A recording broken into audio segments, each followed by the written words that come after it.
تحية من عند الله مباركة طيبة. السلام عليكم ورحمة الله تعالى وبركاته. واللباح أما اللباحد كسر دواو وهيجة توبرك إنجنير هذا مستقبل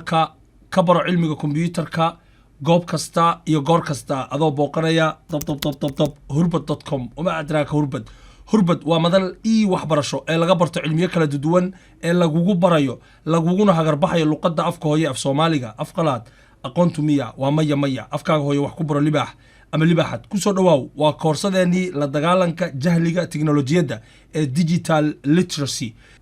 literacy koorsadan waa koorso loogu talagalay in lagu baabi'iyo jahliga tiknoolajiyada ee ku dhex jira bulshada Soomaaliyeed ee aan u baahanahay dadku inay aasaaska iska dhisaan ee bartaan aaladda iyo adeegsigeeda amba qaadka adduunku wuxuu u socdaa in aalad la adeegsado ugu dambeynta marka si aad ula qabsato waxaan u baahanaa inaan ka dhisno adeegsigaas aaladda si aad u noqoto qof digitally literate ah ama qof isticmaali kara kombiyuutarka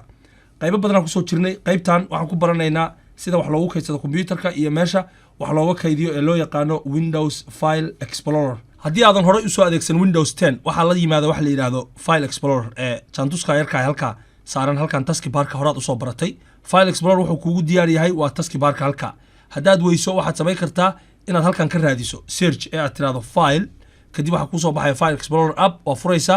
markuu saa kuugu soo baxo wuxuu ka kooban yahay waa navigation pane ayaa la yiraahdaa qaybtan waa navigation pane-ka qaybtan waxa la yiraahdaa sare waa File Explorer tabs ay loo yaqaan qaybtan sare qaybtan waxa loo yaqaan frequent folders ee folderada aad u adeegsato qaybtan waxa loo yaqaan recent files ee faylashii ugu dambeeyay ee aad booqatay marka libaax ama libaaxad si aad File Explorer u aragto awoodiisa waa in horta marka hore folder furtaa kamida navigation pane-ka ku yaala tusaale kale quick access meel leeyahay jirta ay hoos yimaadaan folderadan defaultiga ah hadaa aragto calaamadaas waxa laga wadaa pin ayaa lagu sameeyay waa lagu dhajiyay meesha waan laga fuji karaa hadaan documents furo hadda ee aan halkan inta imaado aan right click ku siiyo ee raada create new folder ee aan folderka u bixiyo Soomaaliya marka file documenti hadda ku dhex abuurnay filekan waxa ku sameey karnaa hadii aan tagno kale tusaale dushiisa aan right click ku siino waxaan dhigi karnaa contextual menu-ga noo soo baxda wax badan aan ku qaban karnaa filekan oo ah inaan magac ka bedelno rename inaan tirtirno inaan copy ka qaadno inaan cut dhahno ama wax badan inaan ku sameeyno okay ama fileka inta right click ku siino inaan host dhigno document ee aan dhahno pin to quick access fiiri documents host dhigi karnaa kor inta u qaadno waka documenti noo hoos yimaada oo soo laaban doona home hadda tagto waxaad sameey kartaa isla sidii Soomaaliya dhexdeeda ayaa wax ku abuuri kartaa waxyaabo badan ee kamid tahay new folder adoo home jooga new folder abuur waka new folder abuurtay waxa u bixi kartaa Mogadisho aad dhigi kartaa oo kale tusaale adoo Soomaaliya jooga hadda ku laabato home kadib waxa sameey kartaa inaad tirtirto wax delete ayaad oran kartaa wax wuxuu ku leeyahay maxaa rabtaa inaan delete ku sameeyo waa inaad file-ka taabataa marka hore kadib aad tagtaa home kadib waxa ku soo baxay contextual ribbon-kan waxa ku jira maadaama file ku taabsan yahay waxa ku soo baxaya copy ama waxa ku soo baxaya pin to quick access ee igu dhaji access-ka oo ah meeshan icon shortcut-ka copy ka qaad paste ka qaad cut dheh copy path dheh move to copy to delete rename new folder contextual ribbon-ki ma xasuusta markii right click lagu sii ku soo baxaysay ayaa halkaan ka soo baxaysa bal aan ku dhufana bal move to ee u dhaqaaji xageen geynayna waxaan leenahay waxa dhex geysaa music dhex gee file-kii Muqdisho la oran jiray wuxuu sameeyay music inuu aado bal music aan ka dhex fiirino waka music oo dhex yimid ee Muqdisho waka music oo dhex yimid hadaa inta taabata dadana aad tagto home waxaad sameey kartaa inaad tiraahdo pin to quick access waka quick access la soo dhigay soo ma jeedid halkan igu soo dhaweey weeye ha wax badan aad ku sameey kartaa home tabka waxa kale oo ugu muhiimsan oo hoos yimaada waxay tahay inaad tiraahdo rename ee magaca inaad ka bedesho ee u bixiso Hargeysa kale waa tusaale marka shay taabato oo selected oo ku yahay folder file ayaa home tabka ribbon ay la yiraahdaa waxaan magaceedu maxaa loo yaqaanaa ribbon ereyga marka ribbon wuxuu ka yimid waa xarig balaca ee sidaan oo kale ah ee badanaa xargaha lagu xardho wax marka waxyaabo lagu xardhaa oo suun oo kale laga dhiga karaa halkaan oo kale duleel haduu ku leeyahay oo halkaan yahay suunka baashi laga xiranaya birtiisii oo kale haday tahay oo birti halkaan ay taabanayso oo kale suun ay xiranayso weeye marka suunka ribbon weeye marka cabirka suunka wixii leh oo kale ayaa ribbon marka ribbon waa wax dheer oo sidaan aad wax ku tidca karto marka group ay u qaybsanaysaa u jeedo groupkan fiiri waxa la yiraahdaa clipboard ee waxaad koobiyeyday wixii meel aad ku dhajiday ayaa halkaan yimaada organize waa wixii aad isku adaadiday wixii aad dhaqaajiday wixii aad tirtirtay wixii aad magac ka bedeshay new ee wixii cusub new item miya new folder miya easy access miya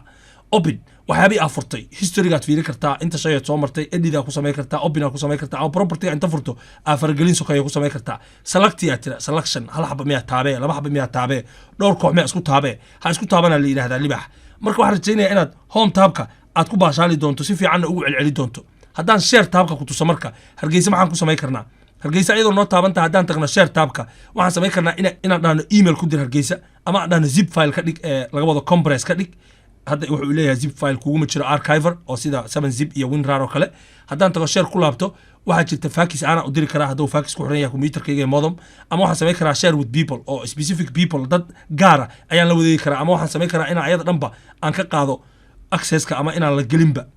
advanced security aan ku samayn karaa oo inaan ayada dhanba xanibo anoo markaa NTFS permission waxa la yidhaha isticmaalaya oo advanced security ah oo ownershipka qofkii sameeyey inaan ka bedelo qof kale aan siiyo kale wax badan ku qaban kartaa taasi waa shareki haddaan tagno view marka maxaa ku qaban karnaa waxaan dhihi karnaa hargeysa waxaan noo tostaa si balbalaara okay haddana waxaan dhihi karnaa view hargeysa waxaan noo tostaa si small iconisa waka haddana view hargeysa waxaan noo tostaa si tiles ah haddana view hargeysa waxaan noo tostaa si large iconisa haddana view hargeysa waxaan noo tostaa si medium icon ah least icon ah detail ah content ah iyo wixii lamida marka viewda wax badan ay ka saacidaya ayaduna waxay leedahay groups